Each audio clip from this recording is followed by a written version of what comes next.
घर के रिश्तों में सुकून पार्ट 11। वो मुसलसल रोती रही। मैंने कहा क्या हुआ किरण जी, आप परेशान ना हो। फिर उसने कहा कि वो आदमी सिर्फ दिखावे की हद तक ऐसा था। उसने मुझे इतना गहरा जख्म दिया जो शायद मेरी जिंदगी भर ना भर पाए। अब मैं दिल में समझ गया था कि उसके साथ क्या हुआ है। एक गैर मर्द एक औरत के साथ क्या करता है, लेकिन मैं उसके मुंह से सुनना चाहता था। फिर मैंने उसे तसल्ली दी। मैंने एक गिलास पानी भर के उससे पिलाया। वो कुछ देर खामोश रही। उसके बाद उसने फिर बोलना शुरू किया। उसने कहा कि उसका नाम तारिक था। वो तकरीबन 35 साल नौजवान था। वो शुरू में तो बहुत अच्छा था। वो मुझे अपनी बहन बोलता था। उसने मुझे 10,000 रुपए दिए थे पहली मुलाकात में। उसने ये भी कहा था कि जब ये खत्म हो जाएं पैसे तो तुम मुझे दोबारा बता देना। फिर वो 10,000 रुपए तकरीबन मैंने 15 दिन चलाया।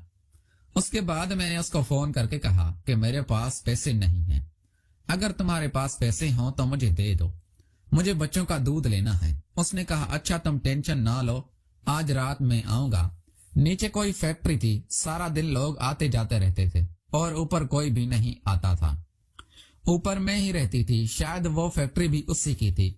उस रात वो 11 बजे आया तकरीबन। उसके हाथ में बहुत सारा घर का सामान था, चावल, दालें, आटा, मेरे बच्चों के दूध, पैम्पर, बहुत सारा। उसने राशन लिया हुआ था और हमारे लिए कुछ खाने को भी लिया हुआ था। वो आया, मैं उसके लिए पानी भर के लाई। उस वक्त मैं ताजा ताजा नहा के निकली थी। मेरे बाल भी गीले थे और मेरे कपड़े भी गीले हो रहे थे। शायद पहली बार उसने मुझे अजीब सी नजरों से देखा। मैं महसूस कर रही थी वो मुझे बार बार देख रहा है, लेकिन मेरे दिल में यह था कि उसने मुझे अपनी बहन बोला हुआ है। वैसा कभी भी नहीं सोच सकता। मुझे मर्दों की फितरत का तो पता है, लेकिन यह नहीं पता था कि कोई बहन बोल के भी ऐसा कर सकता है। फिर उसने कहा कि किरण बच्चों को खाना दे दो, आओ मेरे साथ बैठो, मुझे तुमसे जरूरी बात करनी है। मैंने उसको कहा जी भाई बोलें, मैं खाना बाद में खा लूंगी, आप बताएं। मैं उसके साथ बैठ गई। उसने कहा किरण मैं चाहता हूं कि तुम शादी कर लो। तुम कब तक अकेली जिंदगी गुजारोगी? मैं कोई अच्छा सा तुम्हारे लिए रिश्ता ढूंढता हूं, शरीफ इंसान, तो मुझसे शादी कर लो। फिर मैंने उससे कहा कि भाई अपने शोहर से बहुत मोहब्बत करती थी मैं, उनका इंतकाल हो गया। जब उसका इंतकाल हुआ था तो मैंने उनसे वादा किया था कि मैं शादी नहीं करूंगी। तो मैं शादी नहीं करना चाहती। आप ऐसा करें कि मेरे लिए कोई जॉब ढूंढें, मैं खुद ही काम करके अपने बच्चों की जिंदगी पालूंगी। उसने कहा नहीं किरण, अगर ये काम तुम कर रही हो तुम करोगे। मैंने कहा भाई आप कब तक देंगे? आखिर को मुझे कुछ अपना ही करना है। कौन पूरी जिंदगी किसी को पालता है बिना मफाद के? उसने कहा किरण तुमने कैसे सोच लिया कि बिना मफाद के? इधर मुझे शक में पड़ा, क्यों बोल रहा है? मैंने कहा हाँ तो भाई आप कब तक मेरे बच्चों का खर्चा उठाएंगे? कल को आखिर मुझे ही करना है। उसने कहा किरण तुम परेशान ना हो, तुम चाहो तो मैं पूरी जिंदगी तुम्हारा खर्चा उठा सकता हूँ, पर मेरी एक छोटी सी शर्त है।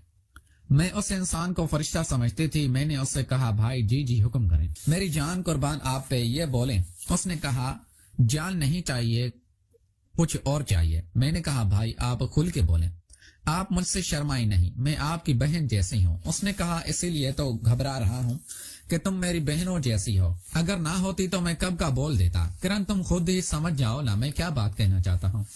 मेरे पैरों तले से जमीन निकल गई। जिस चीज का डर था वही हुआ। मैं उसके इशारे समझ गई थी, लेकिन मैं अनजान बनी रही। मैंने कहा मुझे नहीं मालूम आप क्या चाहते हैं। फिर मैं उठ के बच्चों को दूध पिलाना शुरू हो गई और फिर थोड़ी देर वहां बैठा रहा। उसके बाद कहा अच्छा मैं जा रहा हूँ। फिर मैंने बाहर से दरवाजा बंद किया और वो चला गया। अब मैं सारी रात सोचती रही कि आज उसको क्या हुआ। उसने तो मुझे अपनी बहन बताया था और ये ऐसी बहकी बहकी बातें क्यों कर रहा था। लेकिन मेरे दिल में यह भी ख्याल था कि आज के दौर में कौन किसी के काम आता है। ये बहन भाई कहना ये सब ऐसे ही मतलबी बातें हैं। लेकिन मेरे पास कोई चारा नहीं था। मेरे अपनों ने मुझे ठुकरा दिया था। मैं वक्त की मारी थी, मेरे पास कोई काम नहीं था।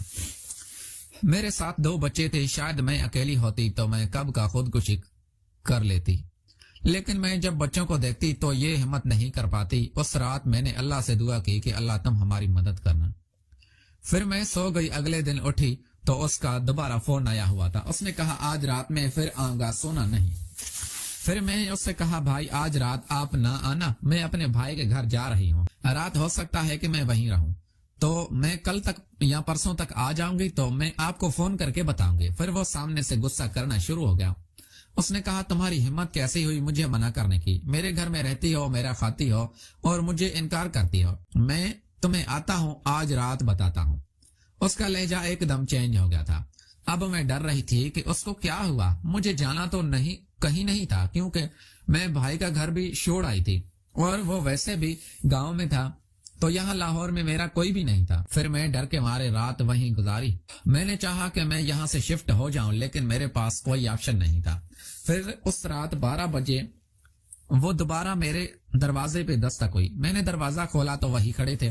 وہ اندر آئے اور وہ مجھے نشے میں معلوم ہو رہے تھے۔ اس کا قدم لڑکھڑا رہے تھے اور وہ مجھے سر سے لے کے پیروں تک خود گھور رہے تھے جیسے کہ وہ مجھے آر پار دیکھ سکتے ہوں۔ خیر پھر وہ آ کے بیٹھ گئے۔ میں نے کہا بھائی بیٹھیں۔ میں ان کے لیے پانی کا گلاس لے آئی۔ جیسے ہی ان کو پانی دینے لگی اس نے میرا ہاتھ پکڑ لیا۔ میں نے کہا بھائی آپ یہ کیا کر رہے ہیں؟ پھر اس نے کہا خبردار، آج کے بعد اگر مجھے بھائی کہا میں نے تمہیں صرف اپنی رکھیل بنا کے رکھنا ہے، رہنا ہے تو رہو ورنہ ابھی یہاں سے چلی جاؤ۔ پھر میں اس کے سامنے ہاتھ جوڑے، میں نے اس کی منتیں کی، ترلے کیے۔ میں نے کہا بھائی میں خدا کے لیے مجھے چھوڑ دیں، میرا کوئی نہیں ہے اس دنیا میں اکیلی بے آسرا ہوں، بے یارو مددگار ہوں، میں کہاں جاؤں گی رات کے اس ٹائم؟ اس نے کہا اگر تمہیں کہیں نہیں جانا تو پھر مجھے خوش کرو۔ میں نے کہا میں یہ بھی نہیں کر سکتی کیونکہ میں نے آپ کو بھائی بنایا۔ اس نے کہا بھائی بولنے سے کوئی بھائی نہیں ہو جاتا، اور پھر اس نے زبردستی مجھے ہاتھ سے پکڑا اور پھر کمرے میں گھسیٹتا ہوا لے آیا جہاں پر ایک چارپائی رکھی ہوئی تھی۔ اس نے مجھے اس چارپائی پر دھکا دیا اور میرے ساتھ قیامت گزر گئی۔ اس کے جو دل میں آیا وہ میرے ساتھ کرتا رہا، پتہ نہیں وہ گولیاں کھا کے آیا تھا، کیا کیا کر کے آیا تھا۔ وہ آؤٹ ہونے کا نام نہیں لے رہا تھا۔ وہ پہلی دفعہ 3 گھنٹے تک لگاتار میرے ساتھ، کبھی کسی انداز سے کم، اب میری برداشت سے باہر کام ہو چکا تھا۔ پھر میں نے اس کے ہاتھ پاؤں جوڑے۔ میں نے کہا چھوڑ دو، تم نے جو کرنا تھا میرے ساتھ کر لیا۔ اس نے کہا ہاں کہاں کیا ہے؟